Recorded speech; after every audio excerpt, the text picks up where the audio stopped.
I'm Bryan, 27, and I just bought my first apartment after years of juggling two jobs. I'm not exaggerating when I say this place means everything to me.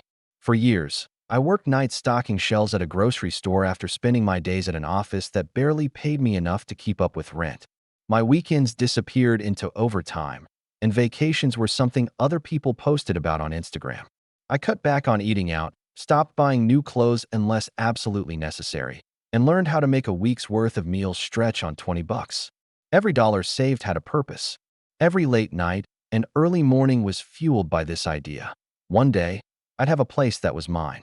No landlord, no roommate drama, just mine. The day I signed the papers, I walked into the empty apartment and let out this laugh that came from somewhere deep in my chest. It wasn't fancy, one bedroom, a kitchen that still smelled faintly of paint, creaky pipes that made the occasional groan, but it was mine. I wanted to share that feeling. So I called my mom first, expecting her to scream or cry with happiness. Instead, she just said, "That's nice, Bryan. When's the housewarming?" Her tone was flat, almost distracted. I brushed it off, thinking maybe she was tired. I set a date for the next weekend. I ordered pizzas, stocked the fridge with drinks, and even borrowed folding chairs from a neighbor because I didn't have enough furniture yet. I wanted everyone to feel welcome. I imagined laughter echoing through the place, my cousins checking out the little balcony, my parents congratulating me. It wasn't just a party. It was my way of saying, "Look, I did it." All the hard work paid off. The morning of, I texted the family group chat a reminder. A few people liked the message. My sister didn't reply at all.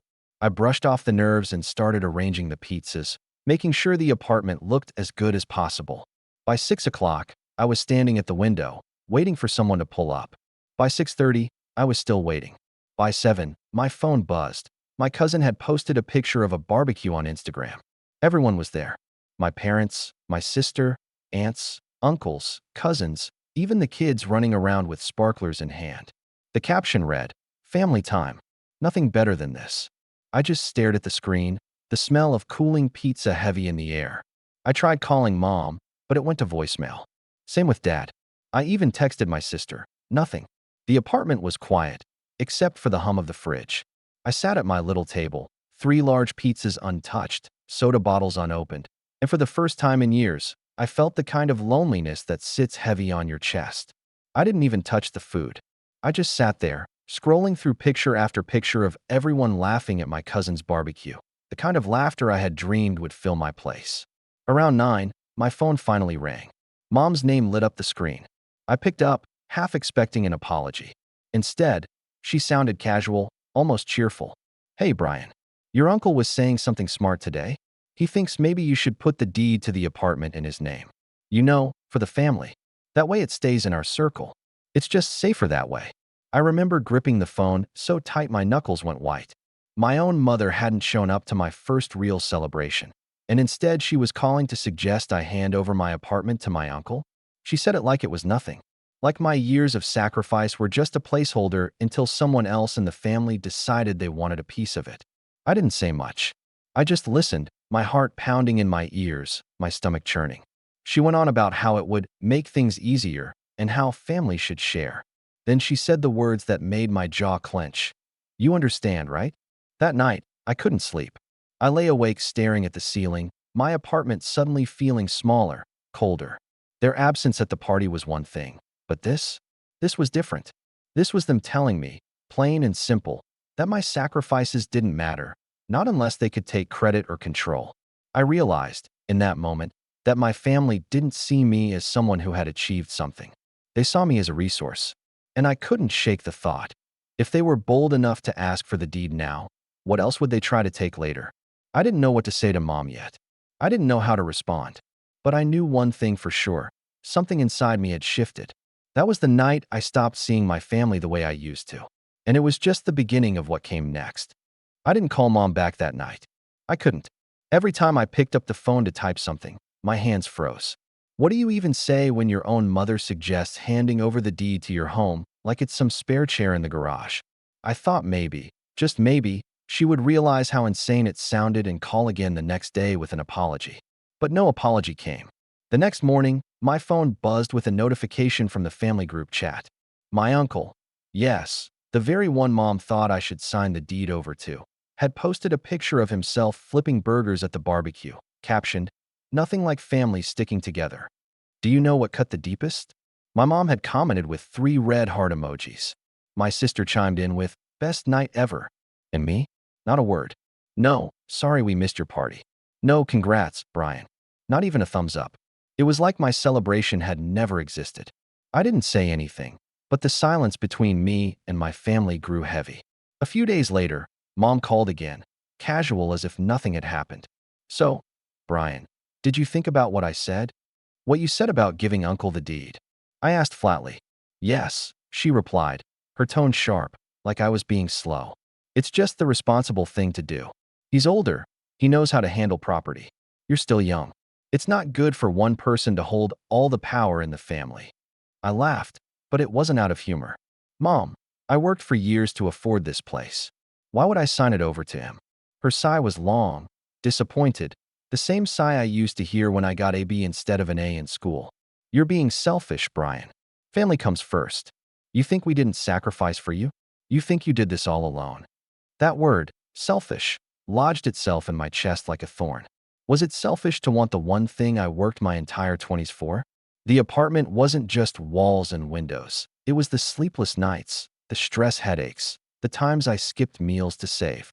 But apparently, in my family's eyes, it was a toy they thought I should share, even hand over completely. A week later, I tried to extend an olive branch. I invited my parents for dinner, just them, hoping maybe face to face we could talk things out. I cooked pasta, bought a bottle of wine I couldn't really afford, and tried to make the place feel warm. They showed up an hour late, Dad barely looking up from his phone as he walked in.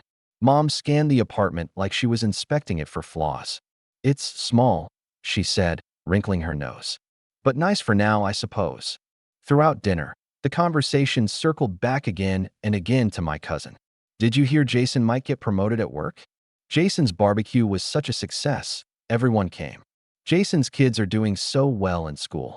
It was like they had rehearsed a script where I was just the audience, not part of the conversation. At one point, Dad finally looked up from his phone and said, "You know, your uncle's right. It might be smarter to keep the deed under his name. Less risk. What if you lose your job? What if the market crashes? At least with him, it's safe." I set down my fork and stared at them. "So you came here, to my home, just to tell me I should hand it over?" Mom waved a hand. "Don't be so dramatic. We're just looking out for you. And for the family. It's not always about you, Bryan. Not always about me." That line clung to me long after they left. Their plates half eaten, the wine barely touched. I washed the dishes in silence, my stomach twisted with a mix of anger and sadness. All I had wanted was a moment of acknowledgement. Maybe a "we're proud of you." Instead, I got a lecture about how I wasn't responsible enough to own what I had earned. Things didn't improve. The following weekend, my sister called, not to congratulate me, but to ask if she could throw her birthday party in my apartment. "Your place is new, it's fresh, and Jason said his backyard is too messy. Plus, you don't have that much furniture yet, so it's basically open space. It'd be perfect." I asked if she was serious. "Of course I'm serious. Don't be weird about it. It's just one night. You should be happy the family even wants to use your place." I told her no, firmly. She hung up on me. The fallout was immediate. My mom called an hour later, furious. "Your sister's in tears. She just wanted one night, Bryan. Why do you have to be so difficult? Why do you push family away?" "Because family never shows up for me." I snapped before I could stop myself. Silence. Then Mom said, coldly, "Keep talking like that, and you'll see how quickly family disappears." And she hung up. From then on, I was painted as the difficult one. I saw it in the way texts slowed down, in the way I wasn't invited to dinners or birthdays. I'd scroll through social media and see my family gathered around tables, smiling, raising glasses, and there was always this ache in my chest, followed by the same question. What did I do that was so unforgivable? It became clearer over time. My cousin Jason was the golden boy. His barbecues, his job promotions, his kids, all celebrated. My achievements? Either ignored or twisted into something selfish. I was the outsider, the one they could guilt, manipulate, or exclude when convenient. But the real turning point came one Sunday afternoon. I had just gotten back from the grocery store when I noticed something odd. a sticky note taped to my door. It read, "Call us. Important." Signed with my uncle's name. Confused, I called him. He picked up on the first ring, cheerful. "Bryan, just the man I wanted to talk to. We've been discussing it, and we think it's time you made things official. You should transfer the apartment deed to me. That way, the family can start making plans with it." I stood in my hallway, grocery bag still in hand, my heart hammering. Plans with it. What does that mean? "Oh, he said breezily. "Maybe use it as collateral if someone needs a loan. Maybe let your sister stay there for a while once she moves out of her dorm. It's all about sharing, Bryan. That's what family does." I could barely breathe. "So, you want me to give up my apartment so it can be passed around like a family timeshare?" "Exactly," he said, as if I had finally understood something obvious. "You're young. You'll bounce back. But for us, it's security. We'll all benefit. Don't you want that?" I hung up before I said something I couldn't take back. That night, as I sat at my little table surrounded by unopened mail and untouched groceries, I realized something had shifted even further. This wasn't just about them skipping my housewarming. This wasn't about favoritism or guilt tripping. This was about control. My family didn't see me as Bryan, the guy who had fought tooth and nail for his first apartment. They saw me as a resource, a deed, a safety net. And as much as they pushed, as much as they tried to corner me, something inside me hardened. I wasn't going to let them take it. But I also knew, if I said no outright, the pressure would only get worse. And the way my mom had said, "You'll see how quickly family disappears," kept ringing in my ears. I had no idea just how far they were willing to go. And I had no idea how far I'd be willing to push back. I didn't think they'd actually go through with it. For weeks after that call from my uncle, I kept telling myself they were just testing me, trying to push boundaries the way they always did. I thought if I ignored their comments, if I stayed quiet long enough, they'd lose interest and move on to someone else. But that's the thing about people who feel entitled to your life. They don't just stop. They double down. The breaking point came on a Thursday afternoon. I remember it because I had just finished a brutal double shift, 7 hours at the office, another 6 unloading boxes at the grocery store. I was dragging my feet up the stairs to my apartment, grocery bag with a single carton of milk swinging at my side, when I noticed my door wasn't closed all the way. Just a crack, wide enough that the latch hadn't caught. My stomach dropped. I live in a building where you don't leave doors unlocked, not even for 5 minutes. I pushed it open, and the first thing I saw was my sister's purse sitting on my couch. Then I heard voices, my mom, my uncle, and my sister, standing in my kitchen like they owned the place. "Bryan, you're back early," Mom said, her voice sugar-sweet but a little shaky. I dropped the milk on the counter, staring at them. "What are you doing here?" Uncle grinned, leaning against my fridge like it was his. "We were just looking around. Talking plans." "Plans?" My voice cracked from exhaustion and disbelief. My sister, scrolling through her phone like she was bored, finally chimed in. "We're thinking about how to rearrange things once I move in. The bedroom's a little small, but I guess I can make it work. Maybe put Bryan on the couch for a while, just until I settle in." I felt the blood rush to my head. "What?" Mom rolled her eyes, like I was a child throwing a tantrum. "Don't overreact. Your sister needs a stable place while she finishes school. You hardly use the space anyway, Bryan. You're either at work or asleep. What's the harm in sharing? It's family." I took a step back, gripping the edge of the counter to steady myself. "You broke into my apartment." No, Uncle said quickly, raising his hands like he was the reasonable one. "Your mother has a spare key. She just thought it'd be easier to talk this through if we were inside, seeing the space. We're trying to help." That word, spare key, hit me like a hammer. I had given Mom a copy when I first moved in, thinking it was practical, just in case I locked myself out. I never imagined she'd use it to waltz in and plan my eviction. "Help," I spat. "Help with what?" "Kicking me out of my own apartment." My mom's voice hardened, dropping the sweet tone entirely. "Don't be so dramatic, Bryan. This isn't just about you. We've been talking, and it makes sense. You're single, you don't have kids, you don't need all this space to yourself. Your sister has her whole future ahead of her. She needs a home base, and you can make that sacrifice. It's what good sons do for their family." I wanted to scream. Instead, I laughed, a hollow, bitter laugh I barely recognized as mine. "So let me get this straight. You all skip my housewarming. You tell me to sign over the deed to Uncle, and now you break into my place to decide how you're going to move my sister in. Uncle shrugged like it was the most obvious thing in the world. Better to do it sooner than later. If we wait too long, you'll get stubborn. And that wouldn't be good for anyone. That last line, it chilled me. Because in his voice, I heard a threat. Not physical, but something worse. The certainty that they could isolate me, twist the narrative, and make me the villain if I resisted. I told them to get out. My voice shook, but I repeated it until the words came out sharp. My sister muttered something under her breath about me being selfish. Mom gave me a look that was equal parts pity and disdain. Uncle just smirked. "We'll give you time to think about it," he said as he walked out, as if it was already a done deal. When the door finally shut, I stood there in silence, the air in my apartment suddenly feeling wrong, tainted. My safe space, the one thing I had fought so hard for, had been invaded. My own family had used my trust, my spare key, as a weapon against me. That night, I couldn't sleep. I kept hearing their voices in my kitchen, talking like I was a guest in my own home. I kept seeing my sister casually claiming the bedroom, like my life was just an inconvenience to her. And worst of all, I kept hearing Uncle's voice. Better to do it sooner than later. The next day, I left work early and went straight to the hardware store. I bought a new lock, one only I had the key to. I changed it that night, my hands shaking as I tightened the screws. When the final click echoed through the door, I felt something shift inside me. Not relief, but resolve. I thought maybe that would be the end of it. That if I drew a line, they'd back off.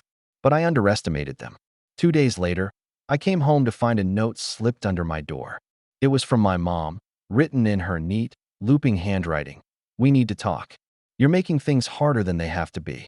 Family shares. Call me before it's too late." Too late. It was no longer just about my apartment. It was about control, about obedience, about whether I'd keep playing the role they'd written for me all my life. The quiet son who never argued, who worked hard but never asked for recognition, who handed over whatever scraps of success he managed to claw together so the real stars of the family could shine. That was the night I realized the betrayal wasn't just that they skipped my party or that they wanted my apartment. The real betrayal was that they never saw me at all. To them, I wasn't Bryan, a man who had fought for something he could finally call his own. I was just a resource, a placeholder, a couch they could sit on until they were ready to move. And once you see that truth, you can't unsee it. I didn't know it then, but that was the moment I stopped trying to win their approval. That was the moment the bitterness started turning into something else, something sharper. Because if they thought they could strip me of what I'd earned, they were about to learn just how wrong they were. After that day, my apartment didn't feel like mine anymore. I'd walk through the door after work and half expect to hear my mom's voice drifting from the kitchen or my sister stretched out on the couch like it was hers. I had changed the locks, sure, but the air still carried the weight of their intrusion. Every corner reminded me of that afternoon. My uncle's smug grin by the fridge, my sister's purse thrown on the couch, my mom's voice calling me selfish in my own home. It was like they had left a stain that no amount of scrubbing could erase. I slipped into a routine of avoidance. Calls went unanswered. Group chat messages remained unread. I started telling coworkers I was too busy to visit family, when in reality, I just couldn't face the storm I knew was brewing. But the silence didn't give me peace. It gave me space to think, and thinking turned into replaying every word, every slight, every look of disappointment or dismissal. I realized it wasn't just about the apartment. It never was. My whole life, I had been the afterthought, the easy one, the one who could be leaned on without anyone worrying whether I'd break. The weeks that followed were heavy. I'd sit in my apartment at night with the TV on, but I wasn't watching. My food would go cold before I touched it. I'd scroll through social media only to see my family's smiling faces at gatherings I hadn't even been invited to. My cousin Jason had another barbecue, another round of praise from my parents in the comments. "So proud of you, Jason." Always bringing us together. My stomach turned every time I read their words. Not once had they said anything like that about me. It hit me hardest one Saturday morning. I went to the grocery store, same as always, but instead of heading straight home, I drove past my parents' house. I don't even know why. Habit, maybe, or some masochistic need to see if they missed me. Their driveway was packed with cars. Laughter spilled from the backyard. I slowed down, just enough to catch a glimpse of my family gathered around the grill. My uncle had a beer in hand. My mom sat beside him, smiling like everything was perfect. My sister waved her phone in the air, snapping photos. I pulled over half a block away and just sat there, gripping the wheel. My heart pounded in my chest, not from anger this time, but from something worse, grief. They weren't even thinking about me. I had been erased, replaced by the cousin who could throw a decent barbecue. And the cruel part? They seemed happier without me. I didn't go inside. I didn't even turn the car around for a while. I just sat there until my eyes burned, until the groceries in the back seat started to sweat in the heat. Eventually, I drove home in silence. The image of that backyard burned into my mind. That night, I didn't bother cooking. I left the groceries on the counter, unopened. I lay on my bed, staring at the ceiling, and for the first time since buying the apartment, I wondered if maybe they were right. Maybe I was selfish. Maybe I didn't deserve to keep something just for myself. The thought scared me because it sounded like their voice inside my head. The days blurred after that. Work became just noise in the background of my thoughts.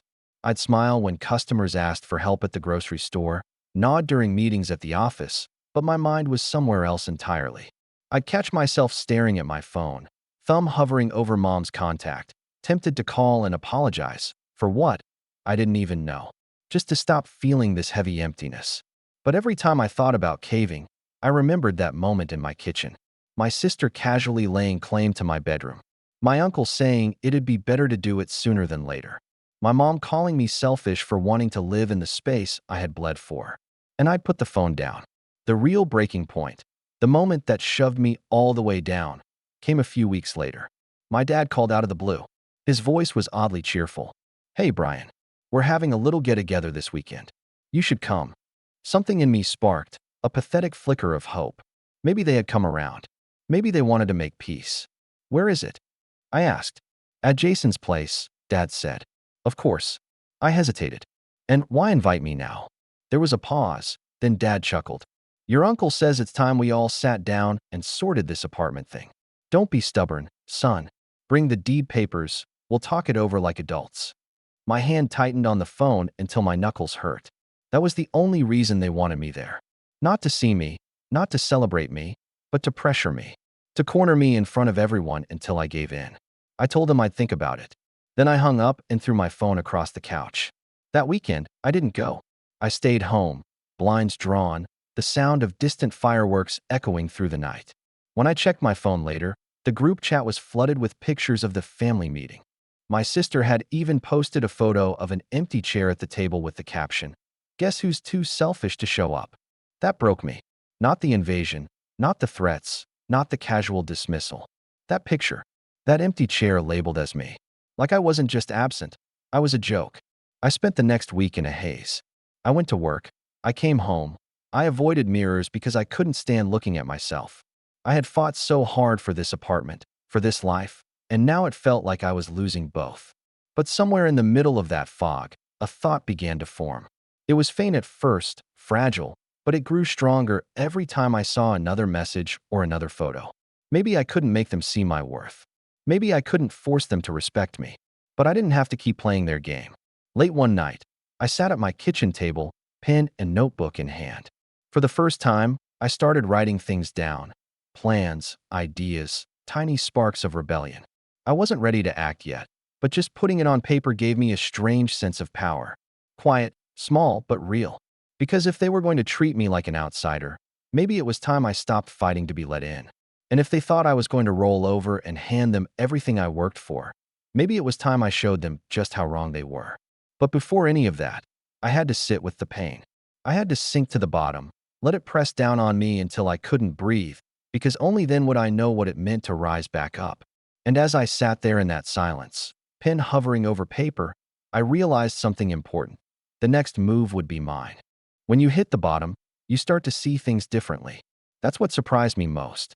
For weeks I had been drowning in that hollow loneliness, convinced I was nothing more than the selfish caricature my family painted me to be. But once I sat at that kitchen table with a notebook and a pen, it was like I finally had a light in the darkness. At first, my plans weren't really plans. They were fragments, angry scribbles about changing the locks again, cutting everyone off, proving them wrong somehow. But the more I wrote, the calmer I became. Slowly, those scribbles turned into structured lists. Questions like, what do I want that has nothing to do with them? What would success look like on my own terms? And the biggest one, how do I make sure they never have power over me again? I realized I had spent so long chasing their approval that I had never really thought about my own. For years, every achievement felt empty until mom or dad said, "Good job." Every step forward, I'd look sideways, hoping someone in my family noticed. And when they didn't, I'd shrink back into myself. But now, I was done looking sideways. The first real change came at work. I'd been coasting at the office job, doing just enough to get by because I always told myself, this isn't forever. It's just until I can breathe. But one afternoon, my manager pulled me aside after a meeting and said, "Bryan, you've got good ideas, but you don't speak up. Why is that?" Normally, I would have laughed it off, muttered something about being tired, and let the moment pass. But that day, something clicked. Why wasn't I speaking up? Why was I holding back? I had ideas, solid ones, and I was tired of pretending otherwise. So, the next meeting, when they asked for suggestions on a project, I raised my hand. My voice shook at first, but I pushed through. By the time I finished, people were nodding, even jotting notes. 2 weeks later, my manager asked me to lead a small team on a new assignment. It wasn't a promotion, not officially, but it was trust, responsibility, proof that maybe I was more than the quiet kid in the corner. At the grocery store, I cut back my hours. It was scary, giving up that safety net, but I told myself it was time to stop surviving and start building. The extra energy I had went into learning. I spent nights at my desk, laptop glowing, teaching myself new skills, Excel formulas, project management tools, even some coding. Stuff I used to scroll past because I was too tired to care. But now I cared, because every skill I added was another brick in the wall between me and my family's control. The apartment itself began to change, too. I stopped seeing it as a battleground and started shaping it into my sanctuary. I bought a secondhand bookshelf, filled it with books I'd always meant to read. I painted the living room wall a deep navy blue, something bold that made the place feel mine. On Sundays, instead of dragging myself through chores, I'd cook. Real meals, not just reheated leftovers. I'd put music on, dance around the kitchen, laugh at myself. For the first time, the apartment started to feel alive. The more I invested in myself, the less space my family's voices took up in my head. Their silence, which had once felt like punishment, started to feel like freedom. No more endless guilt trips. No more being compared to Jason at every turn. Just me, my choices, my pace. But life has a way of testing you right when you think you're steady. It started with a text from my sister. "Heard you're doing well at work. Don't forget who's been there for you." No congratulations. Just a subtle reminder that, in her mind, my success was somehow owed to her. Then Mom called, her voice dripping with that faux sweetness I knew so well. "Bryan, your uncle says he might help you out, maybe get you into a better job. But he'd need to know you're serious about the family. About the apartment." I didn't even flinch this time. "I'm doing fine on my own," I said, and I hung up before she could start the lecture. That moment, small as it seems, was a turning point. Because for the first time, I didn't feel guilty. I didn't second-guess myself. I felt strong, like the chains they'd always wrapped around me had loosened just a little more. And then, almost out of nowhere, things began to fall into place. The project I was leading at work took off.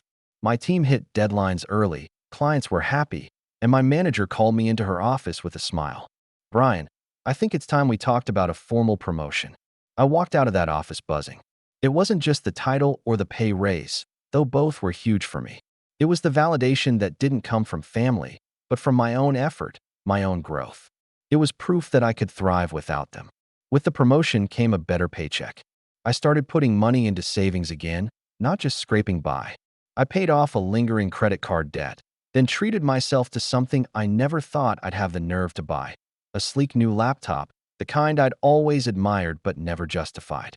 Sitting at my desk that night, typing on keys that didn't stick, I felt a surge of pride. Not because it was expensive, but because it was mine. Bought with money I earned, with no one else's strings attached. Even my social life shifted. Without the constant weight of my family's judgment, I found myself opening up more. I joined a trivia night at a local bar, something I'd always been too anxious to do. I made a couple of friends who liked hiking, and soon my weekends weren't just about catching up on sleep. They were about climbing trails, breathing fresh air, laughing with people who actually wanted me around. All the while, I kept writing in that notebook. At first, it was just personal goals, but over time, it turned into something bigger, a record of my progress, a reminder of how far I'd come from that night of cold pizzas and an empty apartment. And slowly, it began to turn into strategy. Because while I was rising, my family wasn't done circling.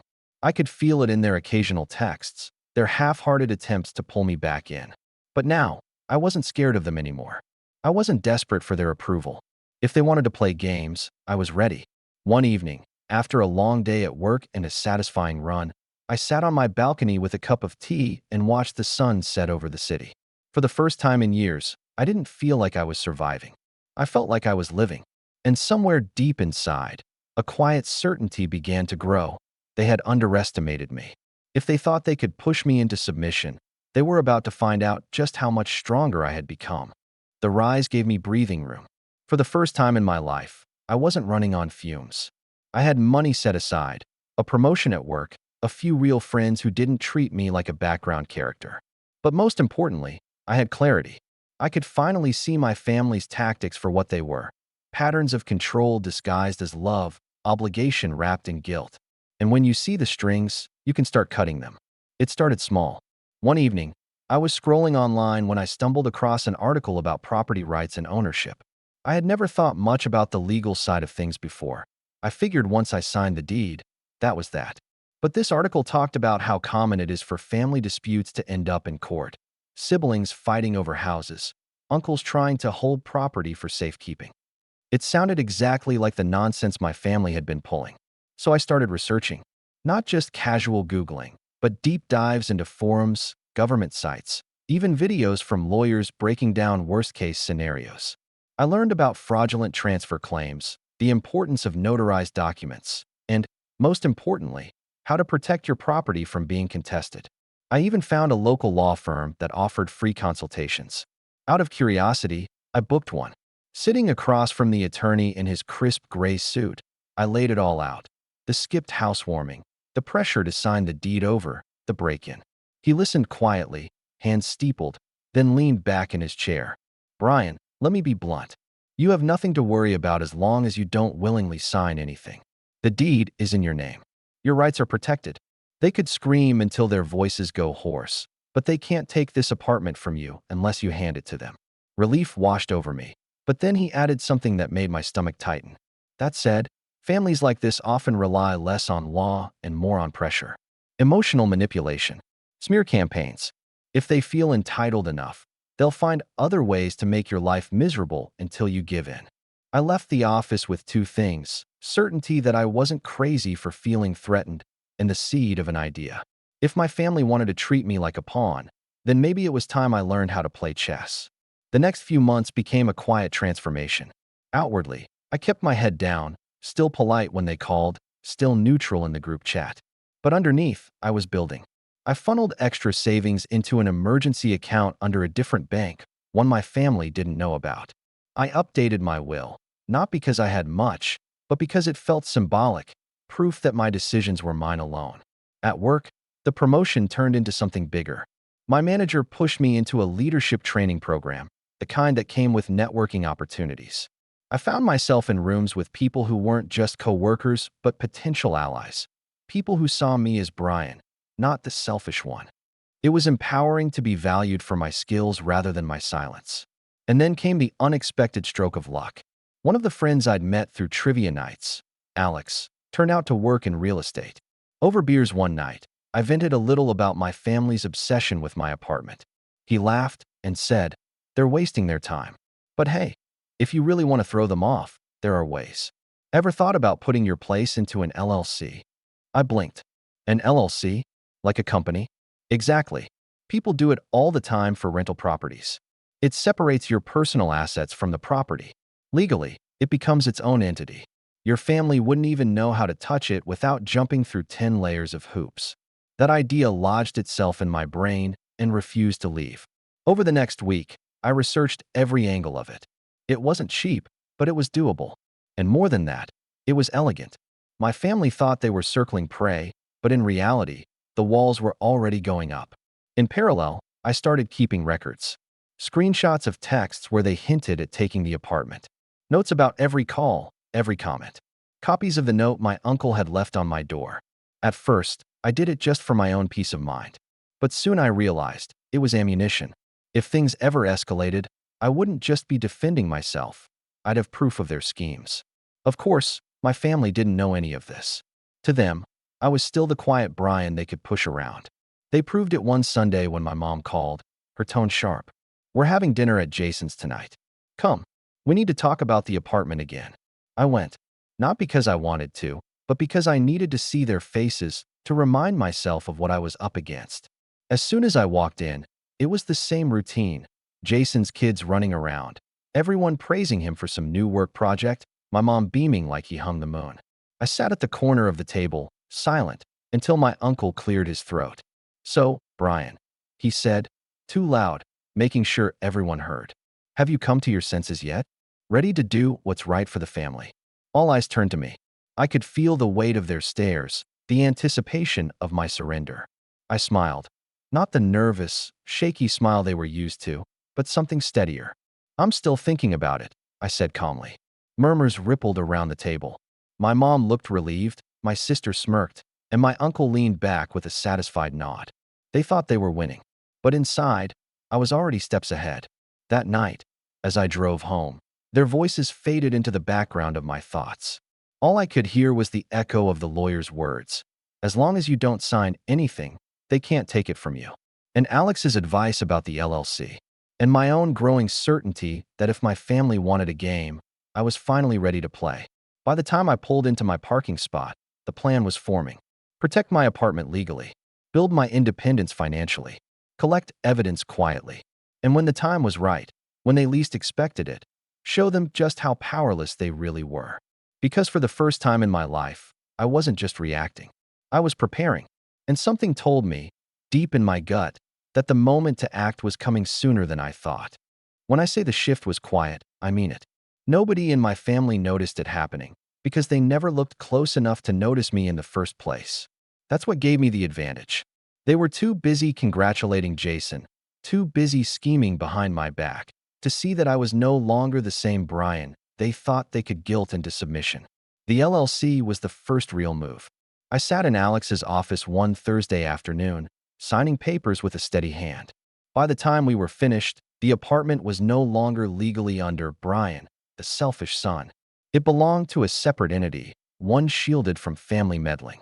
I was the sole owner of that entity, of course, but anyone trying to mess with it would run into a wall of paperwork and legal protection. Just like that, my sanctuary was fortified. The next step was patience. I didn't rush. I let them think they were still circling me, still wearing me down. Mom would call with her usual guilt trips. "Your uncle worries about you, Bryan. Don't be ungrateful." My sister would text late at night. "I'll need the spare key soon. We'll figure it out." And uncle, always with that smug confidence, would corner me at family dinners with, "So, when's the big handover?" Every time, I kept my responses vague. Non-committal. A nod here, a maybe there. Enough to keep them comfortable, to let them believe I was on the brink of giving in. But behind the scenes, I was setting the stage.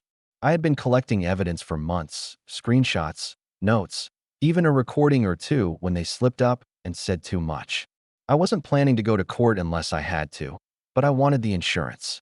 More importantly, I started reaching out to people outside the family, the very people they always underestimated. My boss, who saw my work ethic firsthand. My new friends, who knew me as the guy who actually showed up and cared. Even Alex, who promised he'd back me if I ever needed a legal witness. For the first time, I was building a network not based on blood, but on respect. The opportunity came sooner than expected. My uncle decided to throw what he called a family meeting, not at his house, but at mine. He didn't even ask. One Friday evening, I came home to find half my family standing in the hallway outside my door. Mom was holding a casserole dish, like this was some kind of celebration. "Open up, Bryan," Uncle said with that same commanding tone. "We need to talk inside." I stood there for a moment, keys in hand, heart pounding. Then I smiled, calm, collected, and unlocked the door. "Sure, come in." They filed inside, chattering like it was already theirs. My sister tossed her jacket on my couch. Mom set the casserole on the counter, and Uncle clapped me on the back. Smart choice, Bryan. You'll see, this is for the best. I didn't argue. I let them sit, let them pour drinks, let them feel comfortable. Then, when everyone was settled, Uncle leaned forward, elbows on his knees. So, the deed. Let's finalize this. The room fell silent. All eyes turned to me. I took a deep breath, pulled a folder from my backpack, and set it on the table. Their faces lit up. They thought it was the paperwork they'd been waiting for. But when Uncle opened it, his smile faltered. Instead of a deed, he found a neatly organized packet, screenshots of texts, printed emails, notes about every time they pressured me. At the very top was a copy of the LLC certificate, the official seal gleaming under the light. "What is this?" he demanded, voice sharp. I leaned back in my chair, meeting his glare with steady calm. "This," I said, "is proof that this apartment doesn't belong to Bryan. It belongs to an LLC, legally protected, untouchable, which means none of you have any claim to it. Not now, not ever." Murmurs erupted. My sister scoffed, Mom's face went pale, and Uncle's jaw tightened. "You can't be serious," Mom said, her voice trembling. "I'm very serious," I replied. "Every time you pressured me, every note you left, every suggestion to hand it over, I documented it. If you push any further, I'll make sure the right people see this file. And trust me, they won't be kind to a family trying to strong-arm their own son." For once, the room was silent. Truly silent. Uncle slammed the folder shut and stood. "You think you're clever, boy? You think you can turn on your family like this?" I didn't raise my voice. I didn't flinch. I just looked him in the eye and said, "No, I'm not turning on my family. I'm protecting myself from people who stopped acting like family a long time ago." That line hung in the air, heavy and sharp. Mom tried to salvage it, her voice breaking. "Bryan, don't do this. You're tearing us apart." I shook my head. "No, Mom. You did that when you skipped my housewarming for Jason's barbecue. When you called me selfish for wanting to live in the apartment I worked for. When you broke in with a spare key to plan my eviction. I didn't tear this family apart. You did." I stood, walked to the door, and opened it wide. "Now get out." One by one, they filed out, some muttering under their breath, others silent. My sister shot me a look of pure venom. Uncle paused at the threshold, leaning close enough that only I could hear. "You'll regret this, Bryan. Blood is blood. You can't cut us off forever." I didn't reply. I just closed the door behind him, the click of the lock sounding final. For the first time in months, maybe years, I felt a rush of calm. Not happiness, yet, but calm. I had faced them, looked them in the eye, and drawn a line they couldn't cross. What I didn't know then was that this wasn't the end of it. They weren't going to accept defeat gracefully. Their next move would test me in ways I hadn't anticipated. But as I sat at my kitchen table that night, staring at the folder of evidence and the LLC certificate, one thought kept circling in my mind. For the first time, the power was mine. Fallout has a way of creeping up slowly, like cracks in a wall you don't notice until the plaster starts to crumble. For a few days after I threw them out of my apartment, things were eerily quiet. No calls, no texts. The family group chat went dead, which almost made me laugh. These were the same people who once spammed it with barbecue photos and passive-aggressive memes about selfish kids. I thought maybe they had finally gotten the message. Maybe silence was their way of licking wounds, regrouping. But my family wasn't built to accept boundaries. They were built to test them. The first blowback came from my sister. She posted a long, dramatic rant on Facebook, public, of course, about how some people think they're better than family just because they have a tiny apartment. She painted me as a cold, selfish brother who wouldn't even open his home when she needed stability. She ended it with, "Blood is forever." Some people forget that until it's too late. Comments poured in from her friends, people who didn't know me, calling me heartless. But then something unexpected happened. People who did know me started chiming in. A coworker of mine left a simple comment. "This isn't the whole story." Another person who'd seen my sister's entitled behavior at family events hinted that maybe I had my reasons. Slowly, the tone shifted. My sister deleted the post within hours, but the damage to her credibility lingered. Then came my mom. She called in tears one evening, her voice shaking. "Bryan, you embarrassed us. You humiliated your uncle in front of everyone. Do you know how hard it is for me to show my face at church after what you did?" I listened quietly, letting her words wash over me. There was a time when this would have gutted me, when guilt would have gnawed at me until I apologized just to make the feeling stop. But now I saw it for what it was, another manipulation. Mom, I said calmly, I didn't humiliate anyone. They did that to themselves when they tried to steal my apartment. And if church people are judging you, maybe tell them the whole story. She went silent. For once, she had no comeback. But the true fallout came with my uncle. A week after that confrontation, I got a letter in the mail. Not handwritten, official. His lawyer. My hands shook as I tore it open, scanning the pages. It was a cease and desist of sorts, claiming that I had defamed him by suggesting he was trying to steal my property. My heart raced at first, panic flooding in. Was this it? Was he really going to drag me into court? But then I remembered the folder. The screenshots, the notes, the LLC certificate. I called the same lawyer who had given me that first free consultation, sent him the packet, and waited. 2 days later, he called me back with a chuckle. Bryan, this isn't going anywhere. If anything, this letter proves he's scrambling. You're protected. If he pushes, we'll counterclaim. And trust me, you've got more than enough evidence to bury him. It never went to court. The letter was the last gasp of a man who realized the game was up. My uncle went quiet after that, his bluster deflated. I heard through the grapevine that he had ranted to a few cousins about me being ungrateful and disrespectful, but no one took him seriously anymore. He had overplayed his hand. Jason, my golden boy cousin, kept hosting barbecues, but they weren't the same. A friend who still attended family gatherings told me that the energy had shifted. People whispered about the apartment scandal. Some relatives started asking questions, wondering why I was being targeted in the first place. And with every retelling, the truth leaked out. That I wasn't selfish, just fed up. That my uncle and mom had tried to corner me and failed. The pedestal Jason had been standing on started to wobble. My achievements at work, the independence I'd built, the way I carried myself differently. It all began to contrast with his endless parties and shallow charm. The comparisons flipped, quietly but steadily. For once, I wasn't the disappointment. I was the one who had stood his ground. And the best part? I didn't have to fight anymore. The revenge wasn't a dramatic explosion. It was a quiet dismantling. A shift in power. They had tried to strip me of my dignity, my home, my autonomy, and instead, they ended up exposing themselves. Months passed. I stopped checking the group chat entirely. Holidays came and went without invitations. At first, the silence stung, but then I realized it was peace. Real peace. I spent Thanksgiving with friends who laughed with me, not at me. I celebrated Christmas in my apartment, decorating it with lights and cooking a meal I actually enjoyed eating. On New Year's Eve, I stood on my balcony with a glass of champagne, watching the city light up, and I felt something I hadn't felt in years: freedom. One evening, I found myself sorting through old mail and came across the spare key I had once given my mom. The sight of it made my chest tighten. That little piece of metal had been the symbol of trust, and they had used it to betray me.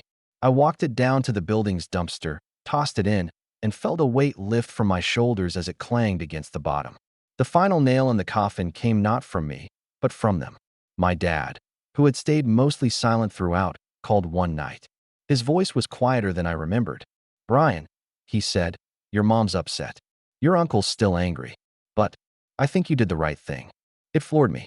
For years, he had been the silent partner in their manipulation, nodding along, never standing up for me. And now, here he was, admitting it. You worked for that apartment, he continued. It's yours. Don't let anyone tell you otherwise. We didn't talk long. But when I hung up, I sat in the dark for a while, letting the words sink in. Maybe he would never say it publicly. Maybe he'd never stand up to mom outright. But for once, I had his acknowledgement. And it was enough. Looking back, the revenge wasn't in legal threats or dramatic speeches. It was in reclaiming myself. In drawing the line so firmly that they couldn't cross it without consequences. In showing them that the quiet son, the easy one, the selfish one, had more strength than they ever imagined. The fallout left scars, sure.